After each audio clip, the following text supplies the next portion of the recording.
Hello everyone, welcome to our channel Star Fashion Designer. This video is sponsored by EduQuest. This is one of the best online courses and affordable price. The struggle to find courses that truly speak your language, it's finally over. Welcome to EduQuest, where learning is made just for you. At EduQuest, we bring you a wide range of online courses, from career building programs to skill boosting masterclasses, all in your regional language. Because we believe language should never be a barrier to success. Our courses are tailor made after understanding what today's learners really need. So why wait? Start learning the smarter, simpler way only with EduQuest. Visit eduquest.courses and explore your next course today. And hey, don't miss out on our exciting offers and promotions. இப்போ எப்படி நம்ம stitch பண்ணலான்னு பார்க்கலாம். Front part எடுத்துக்கங்க first. எப்போவுமே front part தான் first stitch பண்ணணும். இந்த மாதிரி ஆல்ரெடி மார்க் பண்ணியாச்சு. இதை வந்து நடு சென்டரில் நம்ம மார்க் பண்ணியிருக்கோம். அதை அப்படியே ரெண்டாக ஃபோல்ட் பண்ணி பேக் சைடில் நம்ம தைக்கணும். இந்த மாதிரி அங்கேருந்து 3 இன்ச்சஸ் மார்க் பண்ணுற அளவு தைச்சிக்கணும், ஸ்டிச் பண்ணிக்கணும். எப்போவுமே இந்த டாட் பிடிக்கும் போதெல்லாம் 2 தையல் நம்ம போட்டுடணும். அப்போ தான் அது பிரிஞ்சு வராது. நெக்ஸ்ட்டு அடுத்த செகண்ட் டாட் வந்து இந்த 2 கிளாத்தையும் மடிச்சுட்டு அதோட சென்டர்லேருந்து கொஞ்சமாக டாட் பிடிச்சா போதும். கொஞ்சமாக அந்த வந்து 2.5 இன்ச் மார்க் பண்ணியிருக்கேன். அந்தளவு கொஞ்சமாக டாட் பிடிச்சிக்கோங்க. இந்த மாதிரி நெக்ஸ்ட் வந்து தேர்ட் டாட் எடுக்கிறது ரொம்ப ஈஸி. அந்த 2 டாட்டையும் சேர்த்து பிடிச்சா நமக்கு ஒரு இது கிடைக்கும். சப்போஸ் அது வந்து உங்களுக்கு தெரியலை, பிகினர்ஸாக இருக்கீங்க அப்படின்னா இந்த மாதிரி டேப் எடுத்துக்கோங்க. நீங்கள் ஆர்ம் ஹோல் எவ்வளோ இன்ச்சஸ் மார்க் பண்ணியிருக்கீங்கன்னு பார்த்துக்கோங்க. இப்போ நான் 5.5 இன்ச் மார்க் பண்ணியிருக்கேன். ஸோ அதுலேருந்து ஒரு 1/2 இன்ச் கூட ஒரு 6 இன்ச் மார்க் பண்ணி அங்கேருந்து 4 இன்ச்சஸ் மார்க் பண்ணிக்கோங்க. மார்க் பண்ணி இதை வந்து நம்ம ஃபோல்ட் பண்ணிவிட்டு இந்த சைடும் நம்ம கொஞ்சமாக தான் டாட் பிடிக்கணும். நம்ம சென்டர் டாட் தான் நம்ம வந்து 1 இன்ச் 1.5 இன்ச் வரைக்கும் நம்ம பிடிக்கணும். இந்த பேலன்ஸில் 2 டாட்டுமே வந்து நம்ம கொஞ்சமாக பிடிச்சா போதும். அப்போ தான் வந்து கப் ஷேப் வந்து சூப்பராக இருக்கும். பாருங்கள், பார்க்கும்போதே தெரியும். நடுவில் வந்து இந்த மாதிரி இருக்கணும். உங்களுக்கு இந்த மாதிரி பஃப்னு இருந்துச்சுன்னா உங்களுக்கு கப் வந்து சூப்பராக பர்ஃபெக்டாக அமையும். எப்படி ஸ்டிச் பண்ணுறது, எப்படி கட் பண்ணுறதுன்னு ஆல்ரெடி வீடியோஸ்லாம் நான் அப்லோட் பண்ணியிருக்கேன். பார்க்காதவங்க ஸ்டார் ஃபேஷன் டிசைனரை சப்ஸ்கிரைப் பண்ணிவிட்டு பக்கத்தில் பெல் ஐக்கானை கிளிக் பண்ணிவிட்டு என்னோடய வீடியோ வந்து ஆல்ரெடி பிஃபோர் போஸ்ட் பண்ண வீடியோ பார்த்துக்கோங்க.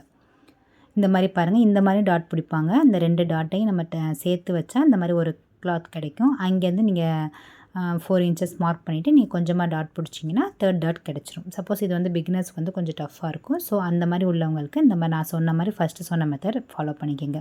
நான் 2 மெத்தட் சொல்லியிருக்கேன் எப்படி ஸ்டிச் பண்ணுறதுன்னு. தேர்ட் டாட்டு அதுக்கேற்ற மாதிரி நீங்கள் வந்து மார்க் பண்ணி ஸ்டிச் பண்ணிக்கோங்க. இந்த மாதிரி நான் 3 டாட்டுமே நான் பிடிச்சாச்சு. ஸோ அவ்வளோதான் முடிஞ்சிச்சு. நெக்ஸ்ட் வந்து பட்டி பாட் வந்து நம்ம எப்படி கட் பண்ணுறதுன்னு பார்க்கலாம். ஆல்ரெடி நான் கட் பண்ணி வச்சுருக்கேன். 2 கிளாத்தாக இருக்குது. இதை 2ஆக எடுத்துக்கோங்க. உள்ளே வந்து வேறு கிளாத் கொடுத்தாலும் ஓகே, இல்லை இதே சேம் கிளாத்லேயே உங்களுக்கு வந்து கிளாத் இருந்துச்சுன்னா நீங்கள் அதை கூட எடுத்துக்கலாம். இந்த மாதிரி 2 பட்டி பார்ட் இருக்கும் நமக்கு. கீழே ஒரு பார்ட், மேலே ஒரு பார்ட், அது 2ஐயும் வச்சுக்கோங்க. இந்த மாதிரி ஷேப் பாருங்கள், கரெக்டாக இருக்கணும். அந்த மாதிரி நம்ம வந்து 3 இன்ச்சஸ் மாதிரி மார்க் பண்ணி நம்ம கர்வ் கொடுத்துருப்போம். அந்த கர்வை தான் நம்ம ஃப்ரண்ட்டில் வச்சு தைக்கணும்.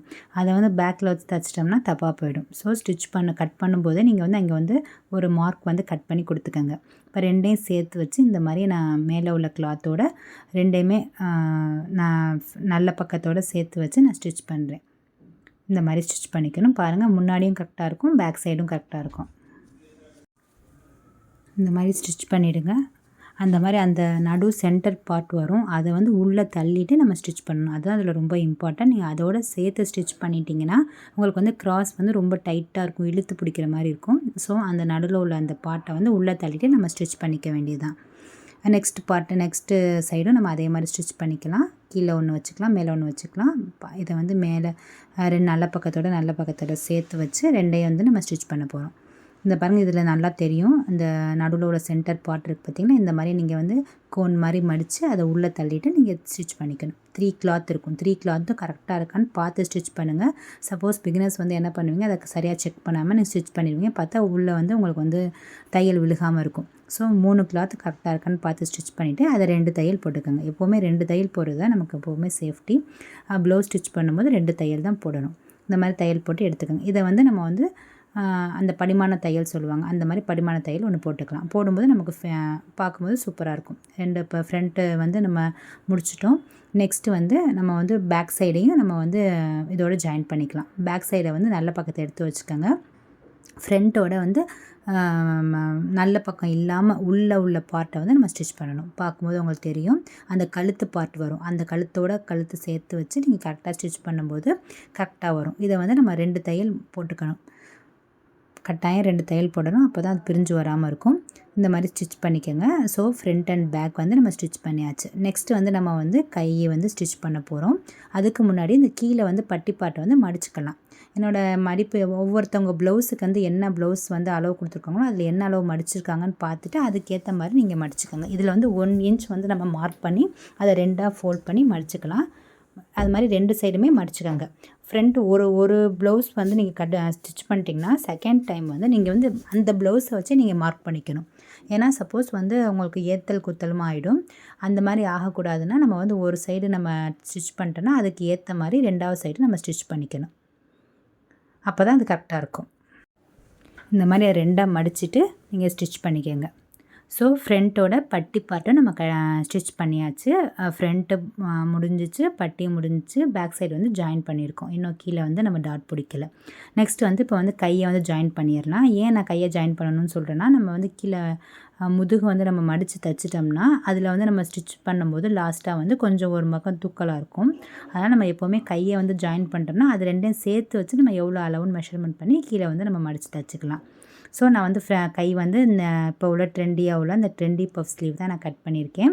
அது எப்படி ஸ்டிச் பண்ணணும்னு நான் வந்து ஒரு வீடியோ போட்டிருக்கேன். பார்க்காதவங்க பாருங்கள். எப்போவுமே ட்ரெண்டி ப்ளவுஸ் வந்து ஸ்டிச் பண்ணும்போது அந்த பஃப் ஸ்லீவுக்கு வந்து எப்போவுமே அந்த டயத்தில் நீங்கள் கட் பண்ணுறது கொஞ்சம் பிஃபோருக்கு தான் நீங்கள் இந்த மாதிரி கொஞ்சமாக உள்ளுக்கு வந்து கொஞ்சம் ஆம்ஹோல் கிட்ட கொஞ்சமாக நீங்கள் கட் பண்ணி எடுத்துக்கணும். முன்னாடியே கட் பண்ணிட்டீங்கன்னா அது வந்து பின்னாடி பேக் சைடு போக நிறையா சான்சஸ் இருக்குது. ஸோ பிகினர்ஸ் வந்து இதெல்லாம் ரொம்ப கேர்ஃபுல்லாக பார்த்துக்கோங்க. இந்த மாதிரி சென்டர் எடுத்துக்கோங்க. கையில் வந்து சென்டர் எடுத்துக்கோங்க. அதே மாதிரி நம்ம ப்ளவுஸில் வந்து அந்த ஃப்ரண்ட் அண்ட் பேக் வந்து ஜாயின் பண்ணிப்போம். அந்த சென்டர் எடுத்துக்கணும். சென்டரில் தான் எப்போவுமே நம்ம ஸ்டார்ட் பண்ணணும். எப்படி நீங்கள் வந்து ஸ்டிச் பண்ணி உங்களுக்கு நல்லா சர்வீஸ் ஆனாலும் சென்டர்லேருந்து நீங்கள் ஸ்டிச் பண்ணும்போது உங்களுக்கு கரெக்டாக வரும். ஏன்னா நீங்கள் ஃபஸ்ட்லேருந்து ஸ்டிச் பண்ண ஸ்டார்ட் பண்ணிட்டீங்கன்னா இந்த சைடு ரொம்ப பத்தாமல் போயிடும். ஸோ எப்போவுமே ஃப்ரண்ட்லேருந்து ஸ்டிச் பண்ணும்போது கரெக்டாக வரும். இந்த ஃப்ரண்ட்டை சென்டர்லேருந்து நம்ம ஒரு சைடு தைச்சாச்சு. அதே மாதிரி இன்னொரு சைடும் அதே மாதிரி ஸ்டிச் பண்ணிவிடுங்க. கொஞ்சம் பிஃபோர் வந்து நீங்கள் எடுத்து வச்சு கரெக்டாக ஸ்டிச் பண்ணும்போது கரெக்டாக வரும். நார்மல் ஸ்லீவுக்கும் இதே மெத்தட் தான். இதே மாதிரி ஸ்டிச் பண்ணிக்கோங்க. அது மாதிரி 2 ஸ்லீவையும் நீங்கள் ஜாயின் பண்ணிக்கலாம். செக் பண்ணிக்கோங்க. எப்போவுமே ஒரு தடவை ஸ்டிச் பண்ணதுக்கப்புறம் அதை எடுத்து பாருங்கள். எங்கேயும் நம்ம தையல் விட்டுருக்கா இல்லை கரெக்டாக இருக்கான்னு செக் பண்ணிவிட்டு அதே மாதிரி இன்னொரு தையல் போட்டுக்கோங்க. கண்டிப்பாக 2 தையல் போடணும். அந்த தையலுக்கு மேலே நம்ம தையல் போடணும். தையலுக்கு பக்கத்தில் போடக்கூடாது. அந்த தையல் எங்கே நம்ம ஸ்டிச் பண்ணியிருக்கோமோ அந்த தையலுக்கு மேலே நம்ம இன்னொரு தையல் போடும்போது அந்த தையல் வந்து நல்லா ஸ்ட்ராங் ஆகும். ஸோ நம்ம 2 தையல் போட்டாச்சு. இப்போ நெக்ஸ்ட்டு வந்து எப்படி அந்த கை எப்படி ஸ்டிச் பண்ணுறதுன்னு பார்த்துக்கலாம். அதையும் சேர்த்து இதோட ஜாயின் பண்ணிக்கோங்க. பாருங்கள் பேக் சைடு எடுத்து வச்சுருக்கேன். அதே மாதிரி ஸ்லீவும் பேக் சைடு எடுத்துக்கணும். பேக் சைடு சேர்த்து வச்சு இந்த சென்டரை வந்து அதை வந்து பேக் சைடு திருப்பி வரணும். அந்த தையலை ஃப்ரண்ட்டில் வந்துச்சுன்னா நமக்கு வந்து இறங்கும். ஸோ பேக் சைடு அந்த தையலை திருப்பிட்டு நம்ம ஸ்டிச் பண்ணணும். இதே மாதிரி இதையும் ஸ்டிச் பண்ணிக்கலாம். 2 கையையும் ஸ்டிச் பண்ணி எடுத்துக்கலாம். ஸோ 2 கையையும் வந்து நான் 2 ஸ்டிச் போட்டேன். இதே மாதிரி கையை வந்து ஸ்டிச் பண்ணிக்கோங்க. பாருங்கள் ஸ்லீவ்ஸ் வந்து கரெக்டாக நமக்கு வந்து ஃபிட் ஆகிடுச்சு. 2 பக்கமே தைச்சி முடிச்சாச்சு. நெக்ஸ்ட்டு வந்து நம்ம வந்து கழுத்து நம்ம எப்போவுமே எப்படி தைப்போமோ அதே மாதிரி கழுத்து தைச்சிக்கணும். அதுக்கப்புறம் வந்து நெக்ஸ்ட் வந்து ஜாயின் பண்ணுறது தான் வேலை. அதுக்கப்புறம் கொக்கி பார்ட் வந்து நம்ம எப்படி ஸ்டிச் பண்ணுறது உங்களுக்கு எல்லாத்துக்கும் தெரியும். அந்த மாதிரி கொக்கி பார்ட் ஸ்டிச் பண்ணிக்கோங்க. இதே மாதிரி கை கீழே வரைக்கும் நம்ம ஸ்டார்ட் பண்ணி வச்சு 2யும் சேர்த்து ஒன்றா வச்சு பார்த்து இப்போ வந்து நம்ம பேக் சைடு வந்து மடித்து தைக்கணும். அப்போ தான் கரெக்டாக இருக்கும். இப்போ மேலேருந்து கையிலேருந்து நீங்கள் அளவு பண்ணி பார்த்தீங்கன்னா அங்கேருந்து ஸ்டிச் பண்ணும்போது கரெக்டாக வரும்போது கீழே எவ்வளோ நம்ம பேலன்ஸ் இருக்கோ அந்த கிளாத்தை அப்படியே மடித்து தைச்சிட்டிங்கன்னா உங்களுக்கு கரெக்டாக ஃபினிஷிங்காக. நம்ம ஆல்ரெடி மடித்து தைச்சிட்டோம்னா கை தைக்கும்போது கொஞ்சம் நம்ம டிஃபர் ஆச்சுன்னா கீழே வந்து உங்களுக்கு கொஞ்சம் டிஃபர் ஆகும். ஸோ அந்த ப்ராப்ளம் வந்து நம்ம பிகினர்ஸ்க்கு நிறையா பேத்துக்கு அந்த ப்ராப்ளம் வரும். தச்சு எல்லாம் முடிச்சுடுவீங்க. கடைசியில் நீங்கள் வந்து லாஸ்ட்டாக ஜாயின் பண்ணும்போது பார்த்தீங்கன்னா பேக் சைடு வந்து தொங்கும். அப்புறம் அதை திருப்பி இன்னொரு மடித்து நம்ம இடையில டக் பிடிச்சி நம்ம ஸ்டிச் பண்ணுவோம். இல்லை பிரிச்சுட்டு கட் பண்ணிட்டு தைப்போம். இந்த மாதிரி நிறையா ப்ராப்ளமை ஃபேஸ் பண்ணியிருக்கோம். நானும் ஆல்ரெடி நிறையா ப்ராப்ளம் நான் பிகினர்ஸாக இருக்கும்போது இந்த மாதிரி ப்ராப்ளம்லாம் ஃபேஸ் பண்ணேன். ஸோ அந்த ப்ராப்ளம்லாம் நம்ம ஈஸியாக எப்படி சால்வ் பண்ணலான்னா இந்த மாதிரி நம்ம மெத்தடில் சால்வ் பண்ணிக்கலாம். நெக்ஸ்ட் வந்து இந்த சென்டர் டாட் மாதிரி நம்ம பேக் சைடு பிடிப்போம்ல அதை வந்து 2 ஷோல்டரை வந்து எடுத்துகிட்டு அதை சென்டராக நம்ம மடித்தோம்னா கீழே வரைக்கும் சென்டர் எடுத்துட்டோம்னா நமக்கு கிடைக்கும். அதுலேருந்து இங்கே வந்து 3.5 இன்ச்சஸ் இல்லை 2.5 இன்ச்சஸ் அவங்க ப்ளவுஸ் என்ன அளவு நமக்கு கொடுத்துருக்காங்களோ அதுக்கேற்ற மாதிரி நம்ம டாட் பிடிச்சிக்கணும். எப்போவுமே உங்களுக்கு 3 to 3.5 இன்ச்சஸ் வரையும் பிடிச்சிக்கோங்க. அப்போ தான் வந்து கப் ஷேப் வந்து ரொம்ப பர்ஃபெக்டாக வரும். இந்த மாதிரி எல்லாமே தைச்சி முடிச்சாச்சு. இப்போ நம்ம எல்லாத்தையும் ஜாயின் பண்ண போகிறோம். பாருங்கள் பஃப் ஸ்லீவ் எவ்வளோ சூப்பராக வந்திருக்குன்னு. இதை எப்படி ஸ்டிச் பண்ணுறதுன்னு நான் ஒரு வீடியோவே போட்டிருக்கேன். ஸோ அதை செக் பண்ணி பார்த்தீங்கன்னா உங்களுக்கு வந்து புரியும். ரொம்ப ஈஸி தான். ஸோ இதே மாதிரி நம்ம எல்லாமே நம்ம தைச்சி முடிச்சதுக்கப்புறம் கொக்கி பட்டி ஜாயின் பண்ணிவிட்டு கழுத்தை வந்து நம்ம ஃபினிஷிங் கொடுத்துட்டு, இந்த வீடியோ உங்களுக்கு பிடிச்சிருந்தா உங்கள் ஃப்ரெண்ட்ஸ் அண்ட் ஃபேமிலிக்கு ஷேர் பண்ணுங்கள். சாஃப்ட் ஃபேஷன் டிசைனரை சப்ஸ்கிரைப் பண்ணிக்கோங்க. தேங்க்ஸ் ஃபார் வாட்சிங்.